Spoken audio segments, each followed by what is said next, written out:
Baik, di sini saya akan menjelaskan penginstalan base installation. Yang pertama, membuat dan men-setting virtual machine baru pada VirtualBox. Setelah itu, jalankan virtual machine. Lalu yang keempat, setelah muncul tampilan seperti di bawah ini, tekan enter pada Arch Linux install Medium.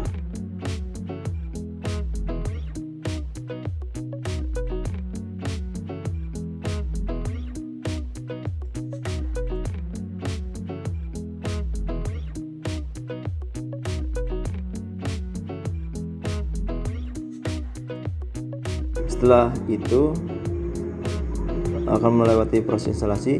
Tunggu hingga muncul tampilan seperti di bawah ini. Lalu kita akan melakukan setting partisi hard disk untuk menjadi 3 partisi.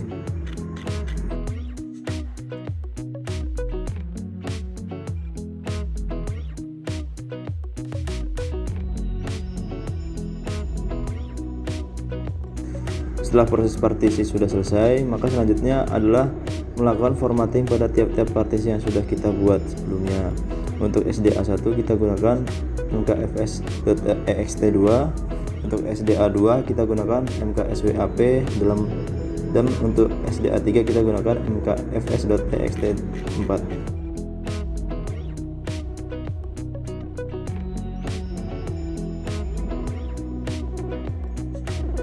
Dan selanjutnya kita melakukan mounting pada SDA3. Contohnya seperti ini penulisannya.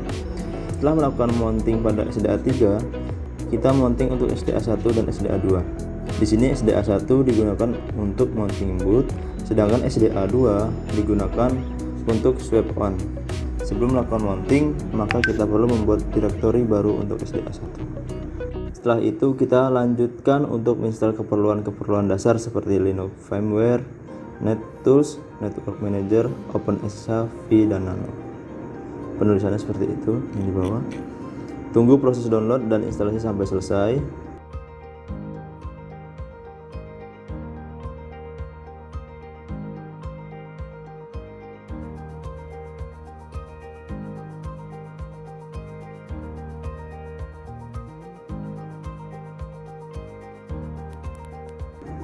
Selanjutnya, hasilkan file fstab untuk menentukan bagaimana partisi disk, perangkat blok atau sistem file jarak jauh dipasangkan di sistem file.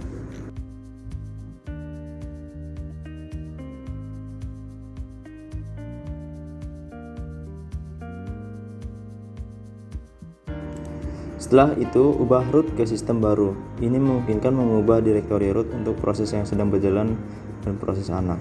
File etc/local.gen berisi semua pengaturan lokal dan bahasa sistem dalam format yang dikomentari. Bukan file menggunakan v-editor dan hapus komentar bahasa yang Anda inginkan.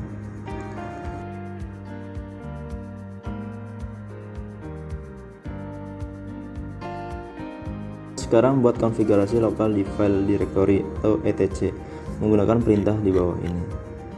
echo length sama dengan id_id.utv strip 8. Selanjutnya adalah kita atur time zone sesuai time zone perangkat kita.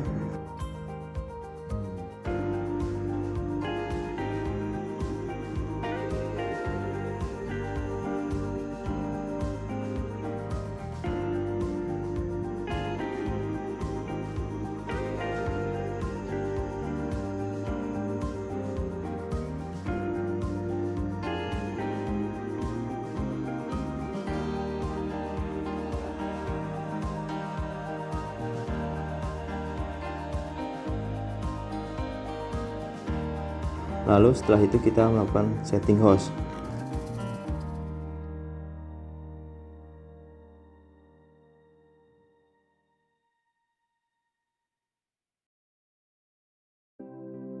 Setelah melakukan setting host, kita lakukan instalasi grub pada Arch Linux. Lalu tekan Y untuk mendownload. Setelah itu install grup yang sudah di-download. Setelah itu exit lalu kita reboot sistem. Base instalasinya kalau sudah itu selesai untuk diinstal.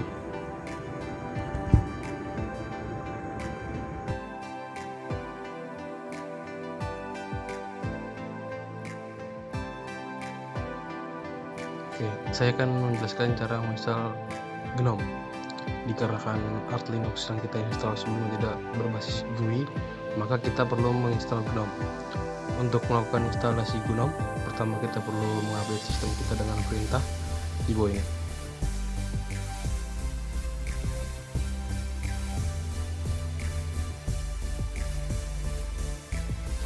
Setelah sistem kita up to date, kita lakukan instalasi Xorg.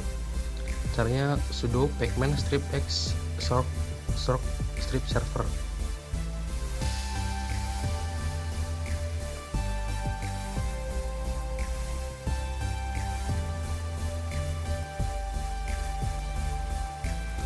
Setelah menginstal Xorg, kita lanjut menginstal GNOME.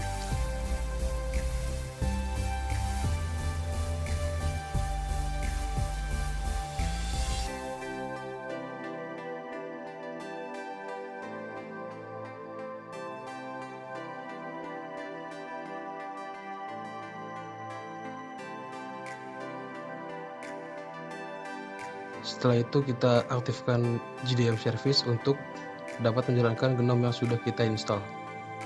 Caranya sudo systemctl start jdm.service dan GNOME pun telah terinstall.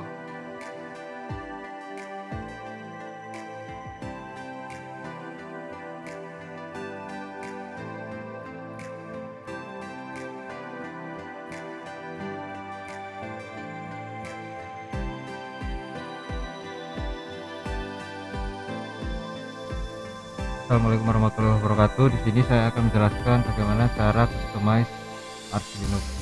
Yang pertama kita customize adalah group. Untuk customize group kita lewat terminal. Setelah itu ketikkan sudo nano /etc /default /group. Ini digunakan untuk membuka settingan group. Setelah terbuka, maka lakukan edit, dimana di sini kita akan mengedit background.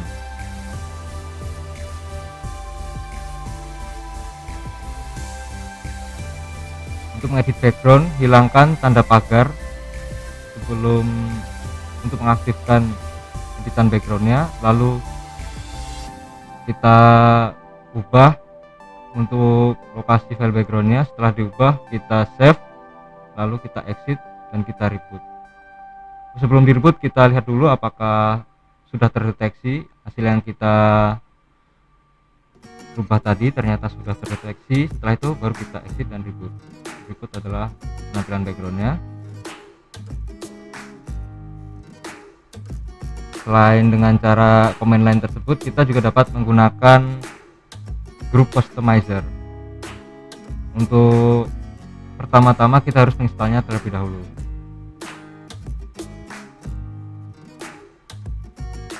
Setelah terinstall, lalu kita buka. Di sini kita bisa mengedit tampilan tidak menggunakan kode. Jadi kita ada menu-menu yang disediakan, tinggal merubahnya saja.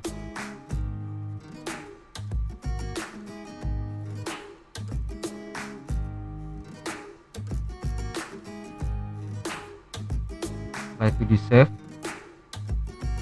lalu kita reboot untuk melihat hasilnya. Berikut adalah hasilnya.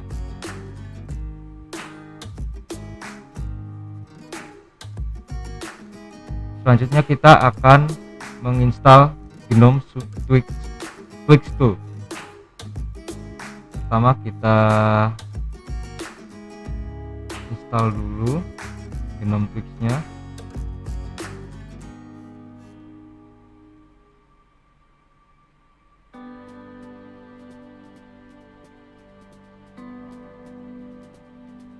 Setelah diinstal, bisa langsung kita buka. Di sini namanya oprekan karena kita menggunakan bahasa Indonesia. Kita bisa merubah font, kita bisa merubah background, kita bisa merubah tema. Di sini kita merubah background, lalu font dan temanya menjadi gelap. Demikian yang bisa saya sampaikan tentang customize Arch Linux.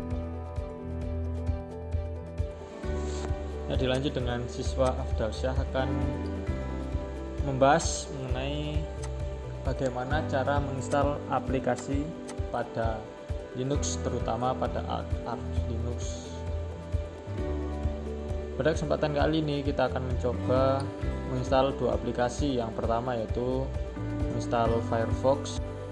Untuk menginstal Firefox tersendiri, diketikkan perintah pacman spasi -s spasi Firefox dan tekan enter aja. Nanti akan muncul coding bla bla bla, tulisan itu, dan terakhir akan ada keterangan tulisan Y atau no. Kita tekan Y untuk melanjutkan. Ya, kita tinggal tunggu nanti datang install sendiri. Yang kedua, untuk menginstal SAMPP pada Arch Linux. Untuk melakukan install SAMPP pertama yaitu mengunduh dulu terlebih dahulu file installernya. Setelah di-download, lakukan instalasi melalui terminal dengan melakukan konfigurasi sudo spasi chmod spasi plus x spasi SAMPP min linux min x64 yang sudah install kayak tadi tuh, yang unduhan tadi. Terus dilanjut dengan perintah sudo spasi titik slash sampp slash linux min x64 min bla bla bla installer run.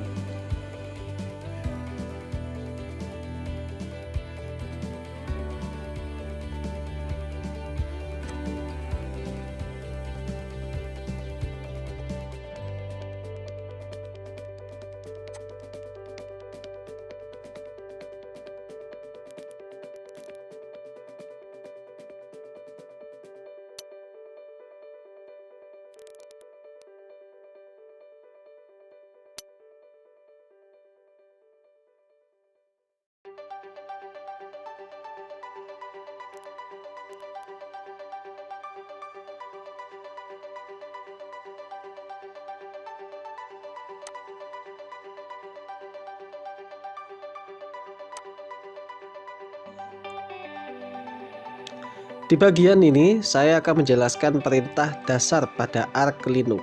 Nah, yang pertama yaitu ls, digunakan untuk melihat isi sebuah direktori. Lanjut yaitu cd atau cd, digunakan untuk mengubah direktori yang akan dituju. Jadi misal kita akan masuk ke sebuah direktori lain atau kita ingin pindah ke direktori lain, yaitu menggunakan cd.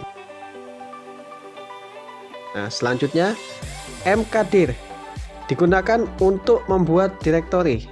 Nah, fungsinya mkdir untuk membuat sebuah direktori dari konsol. Nah, misal kita ingin membuatnya seperti ini, mkdir, contohnya ini mkdir folder 2. Nah, ini setelah kita enter, kita ingin melihat apakah sudah terbuat atau belum, yaitu kita langsung menggunakannya seperti tadi, komennya menggunakan ls. Nah, selanjutnya yaitu rmdir. Nah, ini kebalikannya dari mkdir. Rmdir ini untuk menghapus sebuah direktori. Nah, karena tadi kita sudah membuat folder 2, maka kita akan mencoba menghapus folder 2 menggunakan perintah rmdir. Lalu kita gunakan perintah ls. Nah, kita akan melihat apakah folder 2 sudah menghilang atau belum. Oke, begitu. Nah, selanjutnya yaitu cp. Nah, fungsi cp digunakan untuk mengcopy file dari suatu direktori ke direktori lainnya. Nah, di sini kita akan mencoba mengcopy dari sebuah folder ke sebuah data dari sebuah folder ke folder lain. Nah, misal yang di sini sudah diketikkan yaitu cp unduhan atau background group.png. Nah, habis itu kita spasi dokumen. Nah, itu untuk membedakannya ke folder dokumen.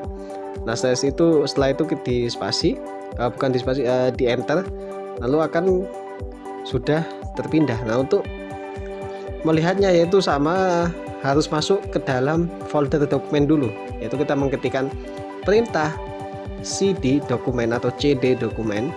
Lalu setelah di dalam dokumen kita sudah berada di dalam folder dokumen, kita menggunakan perintah ls kembali untuk melihat isi dari sebuah direktori itu.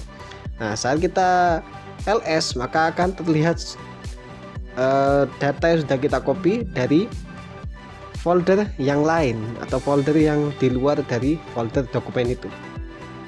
Nah, itulah beberapa perintah dasar pada Arch Linux yang bisa saya jelaskan di sini. Selebihnya mohon maaf atas segala kesalahan atau kekurangannya. Demikian penjelasan dari kelompok 3. Apabila ada kurang dan lebihnya, kami mohon maaf. Kami akhiri. Wassalamualaikum warahmatullahi wabarakatuh.